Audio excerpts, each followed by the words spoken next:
அனைத்து சங்க தலைவர்களுக்கும் நிர்வாகிகளுக்கும் வணக்கம். இப்போது 9ஆம் தேதி தலைமைச் செயலகத்தில் கூப்பிட்ருக்காங்க. நீங்கள் எல்லோரும் போய் நம்மளுடைய வாழ்வாதாரத்துக்காக போய் பேச போகிறீங்க.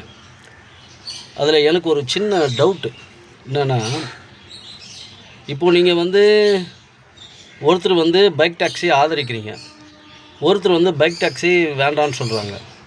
இப்போ எப்படி அங்கே போய் இதே மாதிரி தான் 2 பேரும் பேசுவீங்களா? அது எனக்கு ஒரு சின்ன டவுட்டாக இருந்தது. காரணம் என்னென்னா, நீங்கள் அங்கே போய் 2 பேரும் ஒருத்தர் பைக் டாக்ஸி வேணான்னு சொல்ல, ஒருத்தர் பைக் டாக்ஸி வேணும்னு சொல்ல, முறைப்படுத்த சொல்ல, இது என்ன ஆகணும்? அவங்க குழம்பி போயிட்டு, ஐயா சாமிங்களா நீங்கள் கிளம்புங்க, போய் 2 பேரும் பேசி ஒரு முடிவு எடுத்துகிட்டு வாங்கன்னு சொல்லுவாங்க. அதுக்காக தான் நான் என்னன்றேன்னா, எல்லா சங்க தலைவர்களும் தயவு செய்து இந்த ஒரு விஷயத்துலையாவது ஒன்றா கொஞ்சம் பேசுங்க. உங்களுக்குள்ளே மனசில் இருக்கிற சின்ன சின்ன கசப்பான விஷயத்தெல்லாம் தூக்கி போட்டுட்டு எல்லோரும் கொஞ்சம் ஒத்துமையாக உக்காந்து, ஏன்னா இருக்க போகிறது நாளைக்கு ஒரு நாள் தான். அதனால் எல்லோரும் தயவு செய்து உட்காந்து ஒரு கூட்டமைப்பாக உருவாக்கி இது வேணும் இது வேணான்னு சொல்லி ஒரு முடிவெடுத்து போனீங்கன்னா ரொம்ப நல்லாயிருக்கும்.